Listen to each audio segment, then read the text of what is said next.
brillando en mí, a través de mi ser, un altar que todos puedan ver, que todos oigan que tú eres vida, la esperanza, perfecta gracia que me ha rescatado. Tú eres vida, la esperanza, perfecta gracia que me ha rescatado. Ya no vivo yo, Cristo vive en mí, barro quiero ser en tus manos. Ya no vivo yo, Cristo vive en mí, barro quiero ser en tus manos. De gloria en gloria te veo, Dios. De gloria en gloria transformado soy por tu espíritu. Oh, oh, oh. Oh, oh, oh. Oh, oh, oh. Yo quiero ver tu luz brillando en mí, a través de mi ser, un altar que todos puedan ver, que todos oigan que tú eres vida, la esperanza, perfecta gracia que me ha rescatado. Tú eres vida, la esperanza, perfecta gracia que me ha rescatado. Ya no vivo yo, Cristo vive en mí, barro quiero ser en tus manos. Ya no vivo yo, Cristo vive en mí, barro quiero ser en tus manos. De gloria en gloria te veo, Dios. De gloria en gloria transformado soy por tu espíritu. Oh, oh, oh. Oh, oh, oh. Oh, oh, oh. De gloria en gloria te veo, Dios. De gloria en gloria te veo, Dios. De gloria en gloria te veo, Dios. De gloria en gloria transformado soy. Ya no vivo yo, Cristo vive en mí, barro quiero ser en sus manos. Ya no vivo yo, Cristo vive en mí, barro quiero ser en tus manos. De gloria en gloria te veo, Dios. De gloria en gloria transformado soy por tu espíritu. Hey. Oh, oh, oh. Oh, oh, oh. Oh, oh, oh. Oh, oh, oh.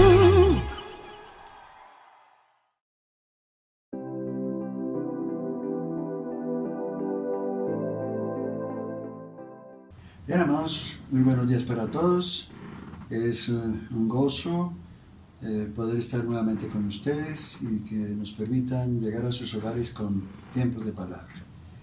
Hemos estado hablando acerca de la primera carta a los Corintios. Por supuesto, ya hemos culminado este estudio que hemos hecho de los primeros 2 capítulos. El tercer capítulo y el cuarto no los vamos a tocar.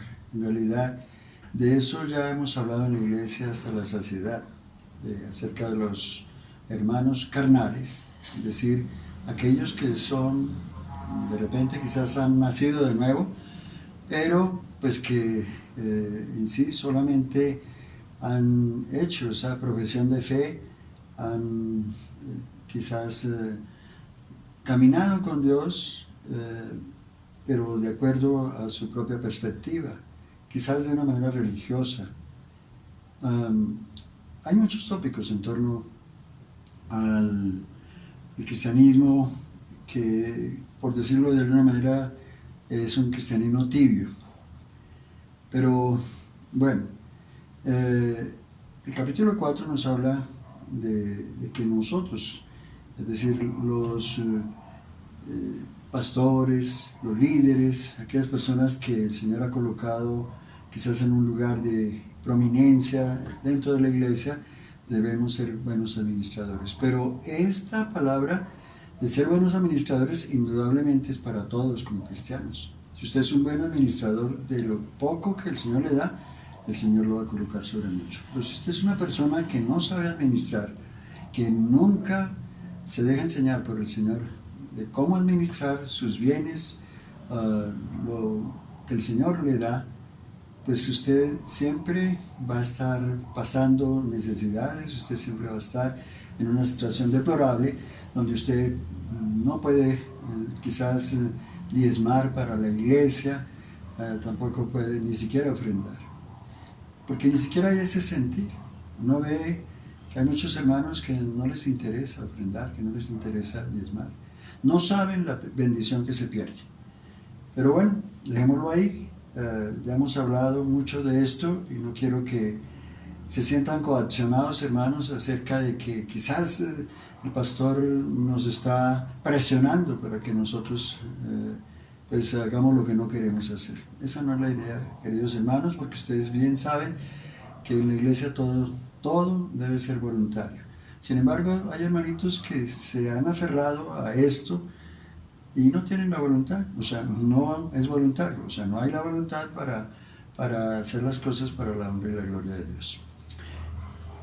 Dejémoslo ahí. Quiero hablarles en esta mañana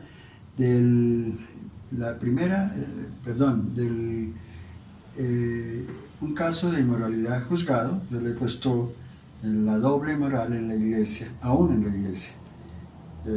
Capítulo 5 de 1 de Corintios. Y vamos a leer, por ahora vamos a leer 8 versículos que son los que vamos a estudiar en el día de hoy. Y dice así la bendita palabra del Señor, en el nombre del Padre, del Hijo y del Espíritu Santo. Amén. De cierto se oye que hay entre vosotros fornicación, y tal fornicación cual ni aún se nombra entre los gentiles, tanto que alguno tiene la mujer de su padre. Y vosotros estáis envanecidos. ¿No debierais más bien haberos lamentado para que fuese quitado de en medio de vosotros el que cometió tal acción? Ciertamente yo, como ausente en cuerpo, pero presente en espíritu, ya como presente he juzgado al que tal cosa ha hecho. En el nombre de nuestro Señor Jesucristo, reunidos vosotros y mi espíritu, con el poder de nuestro Señor Jesucristo, el tal sea entregado a Satanás para destrucción de la carne, a fin de que el espíritu sea salvo en el día del Señor Jesús. No es buena vuestra jactancia. ¿No sabéis que un poco de levadura leuda toda la masa? Limpiaos pues de la vieja levadura, para que seáis nueva masa, sin levadura como sois, porque nuestra Pascua, que es Cristo, ya fue sacrificada por nosotros. Así que celebremos la fiesta, no con la vieja levadura, ni con la levadura de malicia y de maldad, sino con panes y levadura de sinceridad y de verdad. Amén. Qué preciosa palabra, hermanos. Y qué confrontación trae Pablo a la iglesia de Corinto, pero por supuesto a la iglesia de hoy, a la iglesia en general.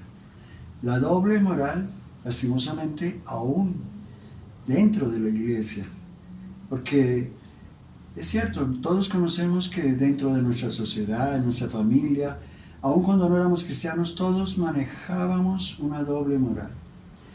La apariencia, queríamos aparecer como que éramos personas muy justas, quizás como personas muy dadivosas, muy dadas a hacer el bien, pero muchas veces las cosas que hacíamos tenían una doble intención. O queríamos aparentar ser lo que no somos, o sea, ser unos dentro de la casa y otros fuera. O a la inversa, ser unos fuera y en la casa ser otros, unos ogros, quizás personas que no sabían dominar, controlar su temperamento.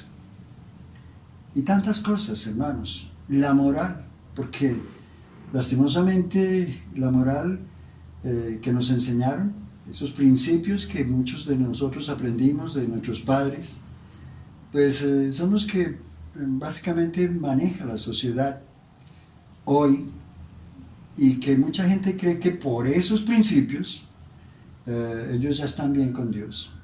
Y no hay nada más acercado a la mentira, a la hipocresía, como esa lamentable realidad de nuestra sociedad, y que aún puede suceder, se puede dar dentro de la iglesia. Aquí en esta iglesia de Corinto se estaba dando esa doble moral. Por eso Pablo tiene que llegar a exhortar, a instar a los hermanos a cambiar de actitud frente al pecado. Aquí, por supuesto, se nos está hablando de la palabra porneia en el griego, o porneis. Algunos lo traducen por porneia, otros por porneis. Igual, eso básicamente significa fornicación o inmoralidad sexual, en todo sentido. Básicamente el sentido fornicación significa prostituirse, ya sea hombre o ya sea mujer. Y dentro de la iglesia muchas veces se da, las personas llegan en unión libre. Y bueno, no estamos censurando a nadie, porque la Biblia dice allá en 1 Corintios 7, 20, que en el estado en que conocieron del Señor, en ese quédense. Pero no significa que es que yo me tengo que quedar, que porque conocí del Señor estando en fornicación, estando en unión libre, me tengo que quedar toda la vida así, ¿no? Más adelante en el versículo 23 dice que si puedo hacerme libre, debo hacerlo. O sea, el Señor me insta a arreglar mis cosas, a casarme. El problema es que muchos cristianos se acostumbran a vivir así y ya no les interesa casarse, porque no les interesa honrar y glorificar a Dios. Y son cristianos. Eso es una doble moral. No estoy censurando el hecho de que quizás por problemas económicos, por problemas legales, quizás algunos no hayan podido hacerlo. Pero hay que proponer en el corazón, si amamos a Dios, si verdaderamente somos nuevas criaturas y hemos nacido de nuevo, tenemos que llegar a arreglar nuestra situación, para la honra y gloria de Dios. Sin embargo, aquí a lo que se está refiriendo Pablo es a una situación de incesto. El versículo 1 dice: de cierto se oye que hay entre vosotros fornicación, y tal fornicación cual ni aún se nombra entre los gentiles, tanto que alguno tiene la mujer de su padre. Esta situación que se estaba dando particular, seguramente hoy por hoy no es que se dé en la iglesia. En ese tiempo quizás aquí nos está refiriendo a que este personaje del que se está hablando, que se había unido a la mujer de su padre, es decir, no es que se había unido a la mamá, sino seguramente a la madrastra. Y quién sabe qué habría sucedido, cuál sería el trasfondo de todo esto. Pero lo cierto es que dice Pablo, dice, y vosotros, versículo 2, estáis envanecidos. ¿No debierais más bien haberos lamentado para que fuese quitado del medio de vosotros el que cometió tal acción? Pablo está confrontándolos con una realidad. Se habían acostumbrado a vivir con el pecado. Y si nosotros nos acostumbramos a vivir con el pecado, ¿dónde está la diferencia? Yo quiero que nosotros reflexionemos respecto de todo esto, queridos hermanos. en realidad se ha dicho a través del tiempo que la única Biblia que el mundo leerá, pues es la vida diaria del cristiano. Y lo que el mundo necesita es ver una revisión, o mejor, una versión revisada del cristianismo, de lo que nosotros vivimos. Se predica con el testimonio, y el mundo tiene los ojos sobre la iglesia, sobre nosotros. Y nosotros necesitamos testificar que verdaderamente somos personas nacidas de nuevo, que hemos muerto al pecado. Por eso, a la luz de esta palabra, yo quiero enseñarle, querido hermano, querida hermana, querido amigo, un primer punto que tiene mucho que ver con esta situación de inmoralidad que se puede llegar a vivir en la iglesia, aunque no lo creamos. El primer punto tiene que ver con que si admitimos la fornicación, admitiremos cualquier pecado. Si nos acostumbramos al pecado, indiscutiblemente se nos vuelve rutinario, se nos vuelve costumbre. Y entonces lo vamos a ver como lo ve el mundo. El mundo ve el pecado como algo natural, como algo que, es decir, que es normal. Uno ve muchas personas que en el mundo que le restan importancia al pecado. No se trata de que nosotros estemos censurando, ni criticando, ni juzgando a nadie. Pero el pecado es evidente, hermanos. Y, por supuesto, tenemos que ver desde una perspectiva lógica y clara que, pues, por supuesto, ninguna iglesia puede impedir del todo, pues, que el pecado o que el mal se difunda, pero sí podemos hacer algo para impedir que se propague, porque de pronto el pecado, cuando se propaga, se vuelve como un cáncer que contamina todo el cuerpo. No podemos permitir que esto suceda dentro de la iglesia. Como les decía, este es un caso excepcional aquí en la iglesia de Corinto, que este hombre estuviera unido a su madrastra. Es un caso de incesto. Pablo dice que tal pecado ni siquiera se nombra entre los gentiles, es decir, entre los paganos, en el mundo, porque en el mundo romano, o sea, en el contexto donde estaba la iglesia de Corinto, ellos, los mismos paganos, condenaban el incesto con la muerte o con el destierro.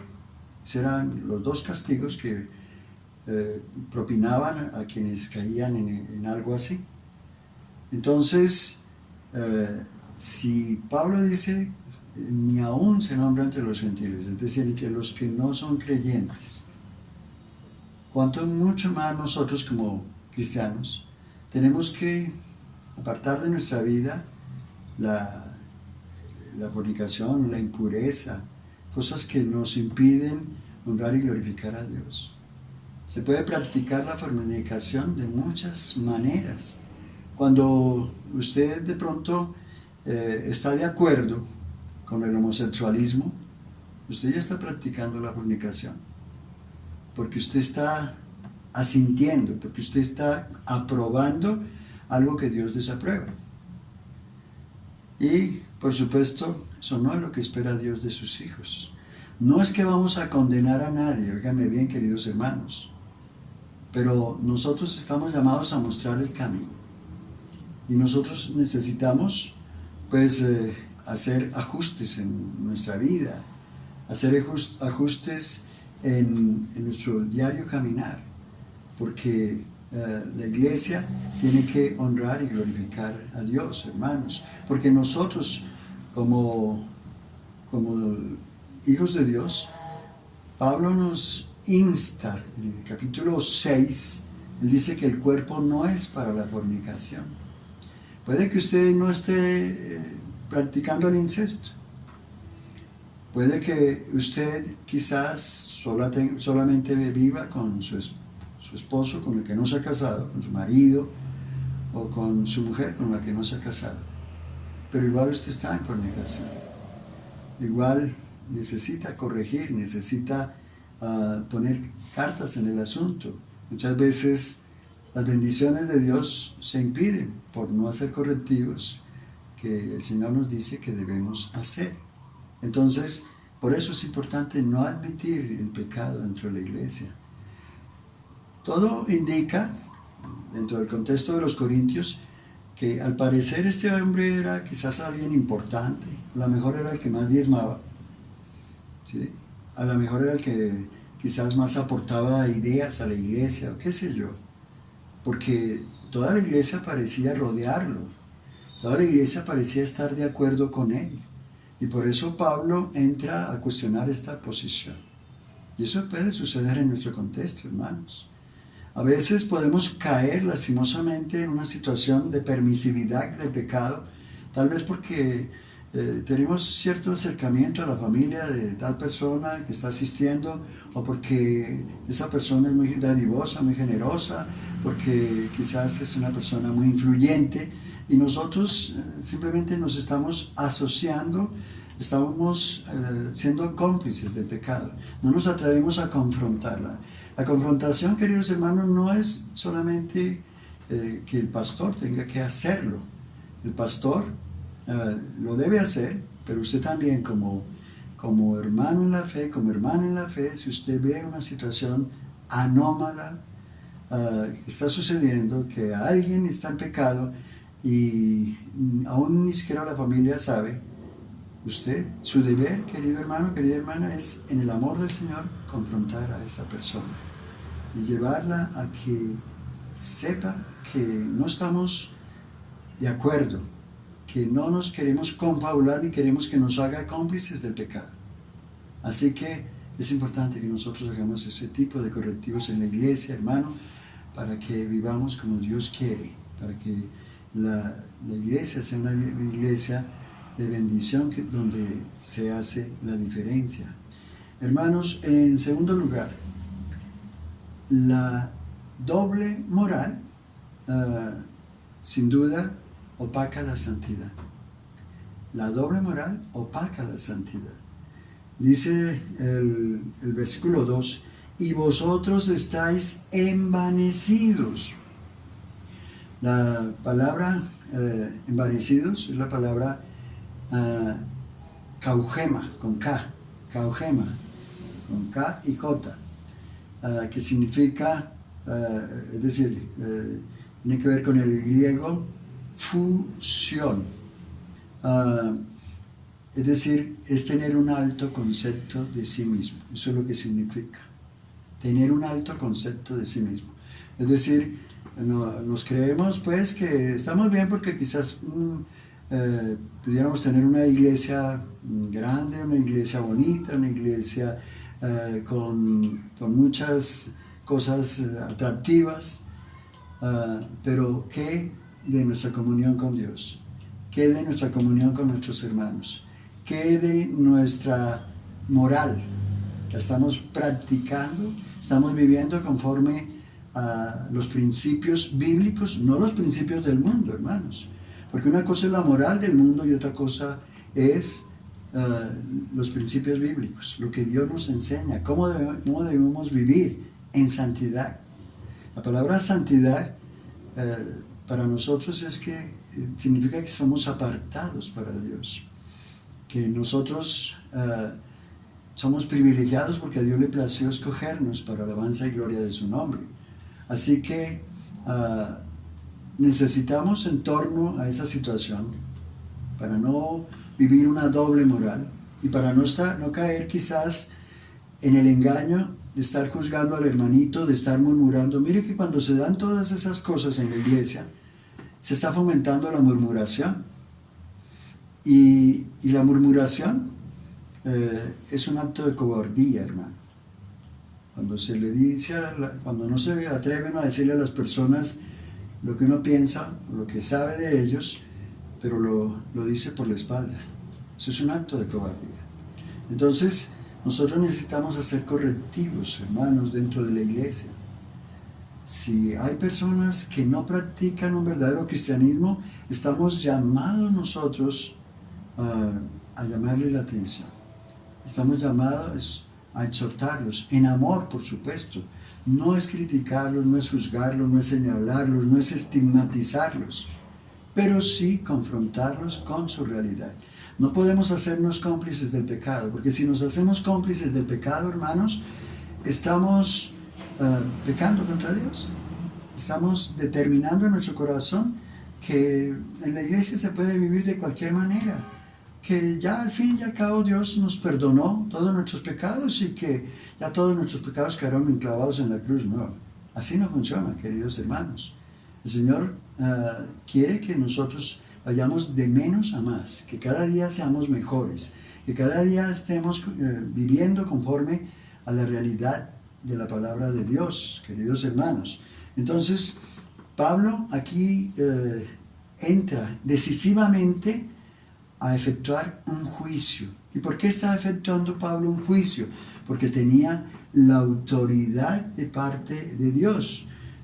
Mira lo que dice el versículo 3, dice: ciertamente yo, como ausente en cuerpo, él está escribiendo la carta, pero presente en espíritu, ya como presente he juzgado al que tal cosa ha hecho. Él ya tenía pruebas.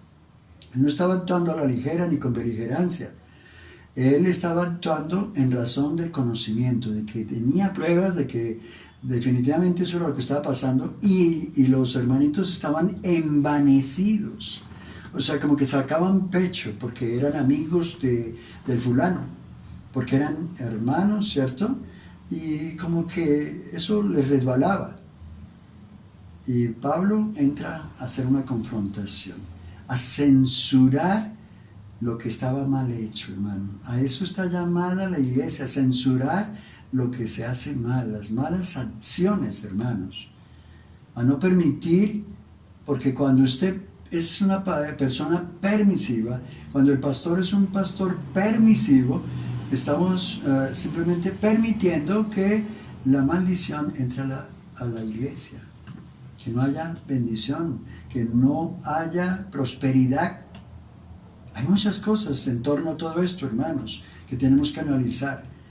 Y por supuesto, necesitamos implantar, es decir, en primer lugar, acerca de lo que está hablando Pablo, está hablando cero tolerancia con el pecado. Eso nos tiene que quedar claro. En segundo lugar, que dentro de la iglesia se debe implantar la disciplina. Hebreos 12, versículo 5 hasta el versículo 8, el Señor nos habla de que esa disciplina, pues seguramente no les gusta a muchos, pero en la iglesia debe haber una disciplina. Si alguna persona simplemente no es obediente a la palabra del Señor, basta con eso. Está prostituyendo el sentir de la palabra de Dios. Está distorsionando el verdadero propósito del por qué el Señor nos salvó. Entonces, en primer lugar, cero tolerancia con el pecado. En segundo lugar, implantar la disciplina. A muchos no nos gusta la disciplina. Mejor, a nadie le gusta la disciplina. Pero el Señor dice que si no, Hebreos 11, 5 al 8, que si no nos disciplina, versículo 8 dice que entonces no somos hijos, sino bastardos. Entonces, necesitamos, recordemos, necesitamos cero tolerancia con el pecado, necesitamos que haya una disciplina en la iglesia y, por supuesto, en tercer lugar, esperar la respuesta de Dios. Si nosotros actuamos, el Señor, que ve la actitud de nuestro corazón, va a obrar a favor nuestro. Nos va a llevar a entender que definitivamente necesitamos practicar la santidad, porque la santidad no es una teoría, hermanos. La santidad es un mandamiento. La palabra en Hebreos 12:14 dice que sin santidad nadie verá al Señor. Pablo insta a la iglesia a hacer este tipo de correctivos, hermano. Cuando decidimos hacer la voluntad de Dios, Dios empieza a bendecir y a prosperar. En tercer lugar, Cristo debe reinar en la iglesia. Ya Pablo había dicho en el versículo 4, en el nombre de nuestro Señor Jesucristo, reunidos vosotros y mi espíritu con el poder de nuestro Señor Jesucristo, el tal se ha entregado a Satanás para destrucción de la carne, a fin de que el espíritu sea salvo en el día del Señor Jesús. No es que está diciendo que es que Dios o que Satanás va a matar a este personaje, no. Lo que está diciendo es que al salir la persona de la iglesia, pierde la cobertura, porque la iglesia da cobertura a sus hermanos, a los hijos de Dios. Cuando la persona sale de la iglesia sin la bendición, está expuesto a que Satanás los zarandee, hermano. Esto es lo que está queriendo decir Pablo. Él dice, si a este personaje ya se le ha exhortado, si ya se le ha confrontado con su pecado y sigue en la misma tendencia, entonces ¿sabe qué? Sáquenlo de la iglesia. Eso es algo extremo, hermanos, algo que no queremos hacer. Es más, nunca lo hemos hecho, pero si fuera necesario tendríamos que hacerlo. Aquí, porque usted ¿qué prefiere? Que al sacar a esta persona de la iglesia que no quiere arrepentirse, cuando Satanás lo coja por su cuenta, quizás lo lleve a pensar, a meditar. Cuando empiece a pasar dificultades y situaciones escabrosas, seguramente esta persona va a empezar a meditar y a decir, bueno, realmente Dios está tratando conmigo. Si es, óigame bien, si esa persona es un hijo de Dios, si realmente había habido una entrega al Señor, sino que descuidó su comunión, esta persona va a llegar al arrepentimiento. Para eso Pablo dice que lo saquen de la iglesia. Necesitamos, es decir, quitar la vieja levadura, dice aquí el versículo 6, no es buena vuestra jactancia. ¿No sabéis que un poco de levadura leuda toda la masa? Es decir, la levadura es algo, es ese algo superficial, ese algo que infla, que no es real. Pablo dice, para que las cosas, para que la iglesia esté en santidad, debe estar sin levadura. Necesitamos, queridos hermanos, dejar que Cristo reine en la iglesia y actuar. Al sacar a este personaje, aunque parezca duro, Satanás se va a tratar con él y posiblemente podamos salvar su alma. Como les decía, ¿usted qué prefiere? Lo saquemos y que el Señor permita que Satanás trate con él para que quizás se arrepienta, para que quizás se salve su alma, su espíritu, o que dentro de la iglesia contamine a todo el mundo y se pierda no solo él, sino muchos otros. Creo que lo mejor es lo último, ¿no? O lo primero, perdón. Entonces, necesitamos dejar que Cristo sea el que reine en la iglesia, hermanos. Cristo es el Señor de la iglesia. Pablo insta a dar 3 pasos, por lo menos, para desarraigar esta arrogancia generalizada, porque eso se estaba dando en la iglesia. La iglesia estaba llena de orgullo, estaba llena de cosas mundanas. Y Pablo simplemente dice, Cristo debe reinar en la iglesia. Él es nuestra Pascua. Él es nuestra Pascua. Esa Pascua que los cristianos celebramos porque Cristo murió en la cruz para redimirnos, para liberarnos de la maldad, para liberarnos de la maldición del pecado, hermano. Entonces, en primer lugar, dentro de este último punto, necesitamos reconocer que Cristo nos ha liberado de la muerte eterna. Dice el versículo 7, limpiaos pues de la vieja levadura, como sois, como sois. O sea, somos nueva levadura. Es decir, somos nueva masa, sin levadura. O sea, sin cosas infladas, sin cosas superficiales. Estamos en la verdad de Cristo, en la verdad absoluta, queridos hermanos. Entonces necesitamos reconocer, primero, que Cristo nos ha liberado de la muerte eterna. En segundo lugar, aceptar que solo en Cristo hay pureza y santidad. Dice, porque nuestra Pascua, que es Cristo, ya fue sacrificada por vosotros. Hermano, eso es vivir sin la vieja levadura, vivir una vida nueva, una vida que honre y exalte el nombre de Dios. Y en tercer lugar, quitar, es decir, quitar aquello que no, eso era lo que quería Pablo, que quitaran a ese, es el versículo 13, a ese perverso, ¿sí? Que lo sacaran, para que empezara, para que la iglesia se diera cuenta que definitivamente había que actuar, para que Dios pueda bendecir a la iglesia, hermanos. Quitar es recordar que celebrar la Pascua es renunciar a la malicia, dice el versículo 8. Así que celebremos, es decir, para que podamos celebrar que somos legítimamente hijos de Dios, verdaderos cristianos nacidos de nuevo, necesitamos, celebrar no con la vieja levadura, versículo 8, ni con la levadura de malicia y de maldad. Es decir, no dejarnos permear por el mundo, no permitir que todas esas tendencias a la fornicación, a la perversión, a todo aquello que no honra a Dios, entre en la iglesia. Hay que sacar todo eso. No podemos permitir que eso siga tomando fuerza, sino que como hijos de Dios debemos actuar. No podemos quedarnos callados, no podemos volvernos cómplices del pecado. Necesitamos dejar que reine entre nosotros, como hijos de Dios, la sinceridad y la verdad, hermano. En la iglesia, ¿para qué? Para que esto se traslade a nuestro hogar y por ende a nuestra sociedad. Queridos hermanos, qué importante es que nosotros empecemos a sacar el pecado de la iglesia, de nuestras vidas, para que la gloria de Dios se manifieste a todos nosotros y podamos estar verdaderamente en bendición como Dios quiere para todos sus hijos.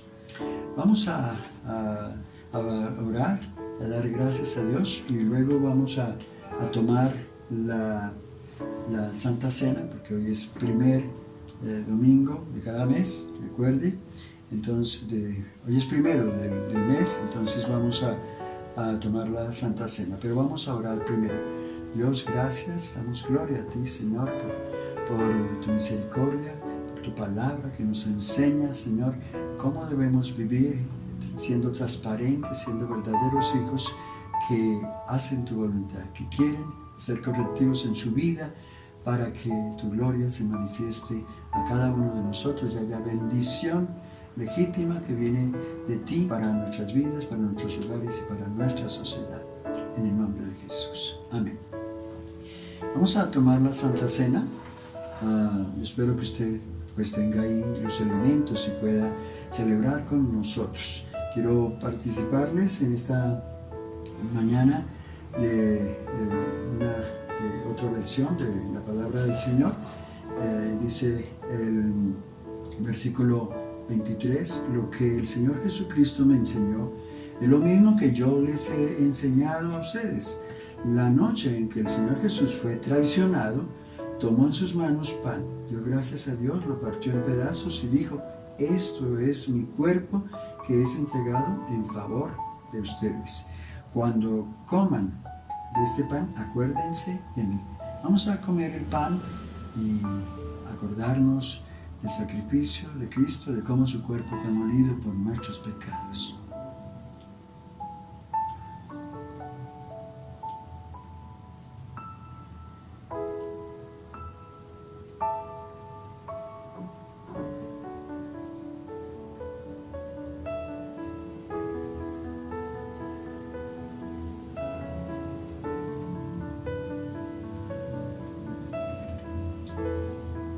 Después de cenar, Jesús tomó en sus manos la copa y dijo: esta copa de vino es mi sangre. Con ella Dios hace un nuevo compromiso con ustedes. Cada vez que beban de esta copa, acuérdense de mí. Vamos a tomar la copa y acordarnos de que la sangre de Cristo se derramó por cada uno de nosotros, y démosle gloria.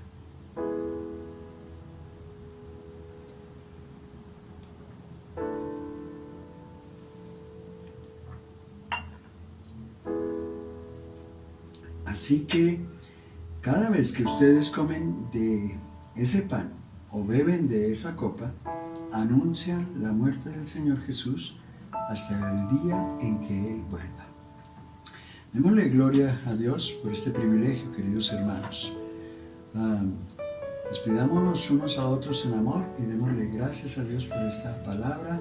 Llevémosla a la práctica para que veamos que Dios quiere bendecirnos cuando nosotros empecemos a hacer los correctivos necesarios para que su gloria se manifieste a nuestras vidas y a las de todos nuestros hermanos. Bendiciones para todos, queridos hermanos. Un feliz día.